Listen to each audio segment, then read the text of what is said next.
We actually were roommates when we first opened the business. I don't think either of us would recommend that you start a business with the person you're living with because there's no escaping each other. It's really terrible. Being a whole animal butcher shop, we end up with a lot of bones. About 40 to 45% of every animal is bone. People buy chicken bones, people buy beef bones, but they don't really buy pork bones, which sucks because that means we gotta throw them away. And we wanna be a zero waste as humanly possible. So the chef from one of our favorite ramen places, Suzume in Williamsburg, came in, said, "What are you doing with your bones? I wanna buy them all." So we're finally going to go check out the process, see what he does. Let's go to Suzume. Hello. So Josh, we're here with you, we're here with Nelson. You guys run this place. We're a whole animal butcher shop. Right. So we have a ton of pork bones every week. Makes perfect sense to partner with somebody that makes ramen to make really fantastic ramen.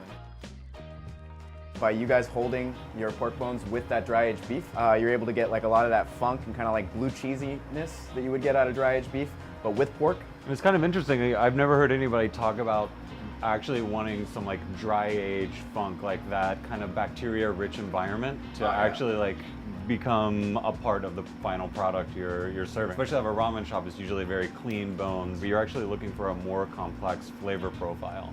Yeah, so even like in normal stock making, you know, you'd usually blanch bones or roast them off or whatever to kind of draw out some of those impurities, but like I want all that slime.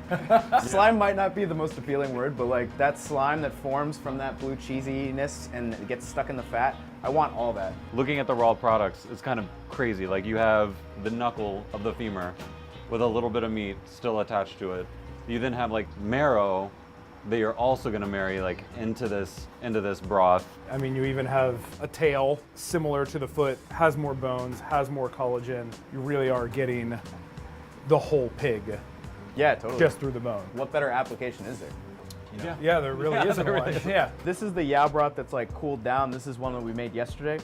You can see kind of like how gelatinous it is. And a lot of that's coming from the pig's Pure feet. collagen. Yeah, so you take water and this and create that.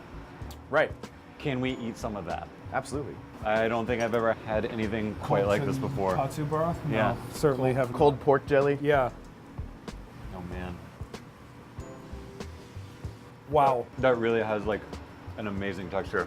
It just like melts right away. You know when you make a turkey sandwich the day after Thanksgiving and there's like, There's all the- and yeah, there's there's like all the fat. leftover gravy? Yeah. Yeah. We're gonna throw in the pork bones and the pig's feet first, and we'll get those going. So you're not searing them, which a lot of stocks call for. Our ramen broth is white. We're not roasting the bones. I'm not gonna blanch either, but I want all that funk that we get from your dry aging room in the pot. 4 trotters split in half, so we're literally getting that full pig effect. All we gotta do is top this off with water and get this going. You don't want excess water, you just want just enough to cover. So we want it to be as concentrated as possible. So at this point, we're just gonna blast the heat. The aromatics kit is just gonna be these onions, which we're gonna brulee, ginger, carrots, bay leaf, coriander, and black pepper. There's nothing crazy here, and there's nothing that's gonna overpower the pork. So as these like bubbles start to come to the surface, you kind of see some of the protein starting to come up as well. Okay. Some of that's blood, and some of that's just like bone muck. For the next like 30, 45 minutes, someone's basically sitting here skimming this the entire time. Sounds super fun. I'll deal with this job. Over here we got one that's been going for about an hour and a half, 2 hours. It's already kind of been skimmed of a lot of the impurities. This is gonna roll for like 6, 7 hours. We're gonna throw in the dry aromatics and the herbs. The other aromatics have already gone in. We're good on adding these carrots, the onions, and this bacon for the last hour. We're nearing the end where we're gonna drop and cool the stock. Guys, can I stop now? No. There's so much muck, Josh. This goes for about 8 hours in total. So you got a deck of cards or something?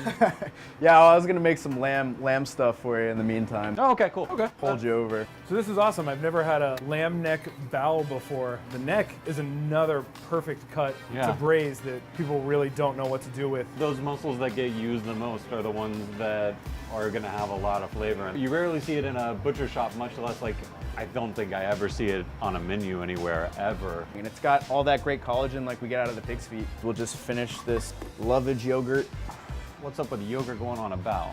It's not something I think I've seen before. So the yogurt obviously works well with lamb. The lovage kind of is in place of like the herbal herbaceousness that you would want with like something heavy and gamey like lamb.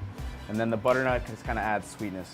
I don't think about a bao as a bao. It's more of a vehicle for whatever we want to do. The most fun part of this is to look at everybody on the crew and just like be like, oh my God, it's the best thing I've ever had in my entire life. Oh my God, that's good. God damn. Obviously with the neck and that dense muscle, it's not gamey. It's just like really, really meaty, like a really, really great, like clear lamb flavor. What's crazy though is how for a lamb neck that's brushed with beef fat, how light it is. I feel like I could eat 10 more of these. So where are you from originally? I'm from Florida. Yeah? What Yeah. part of Florida? Tampa. So, okay, so I feel like obvious questions. How does a white kid from Florida end up being the chef making all the ramen?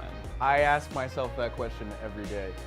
Is it just something you fell in love with, like the dish itself? So the first job I ever had was at a Roy's Hawaiian Fusion. So it was like pan Asian kind of stuff, and I was doing sushi there. Yeah. So that was kind of the lineage that brought me here, being that this place is kind of like Hawaiian mall food is the theme, and then we have a sushi bar. So I was kind of uniquely qualified for that. Other than that, this place just offers a lot of freedom.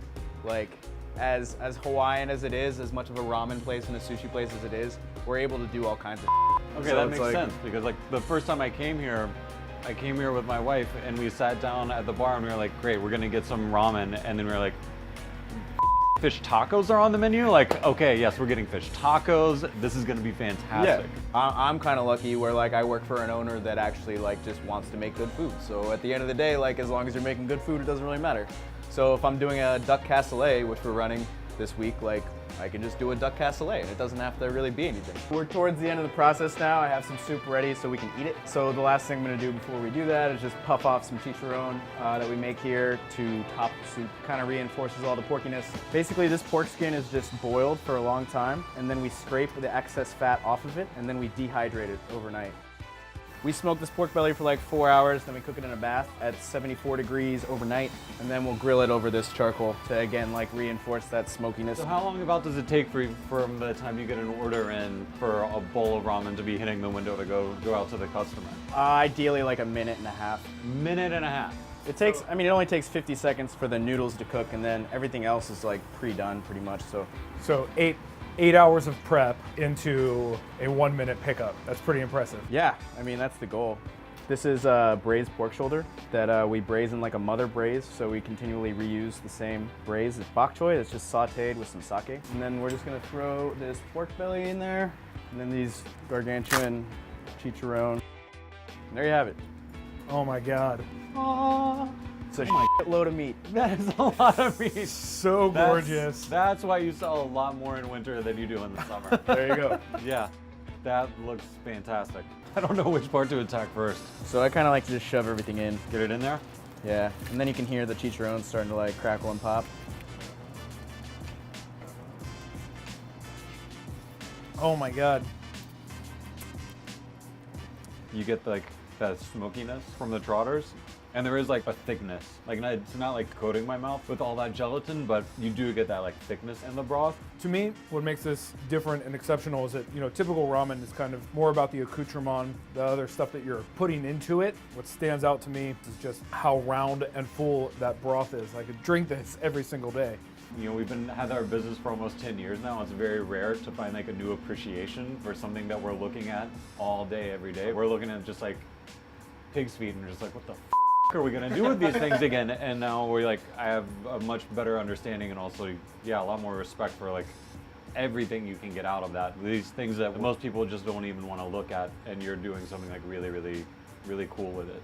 As I actually have one more thing before we go. I like to bake pies. There we go. You guys will especially like this pie because your leaf lard is the main factor in the crust. Yes. Awesome. There's more meat. Good thing Brent's got such a sweet tooth. He's gonna go buck wild. Oh yeah. Oh man. Just like shovel method.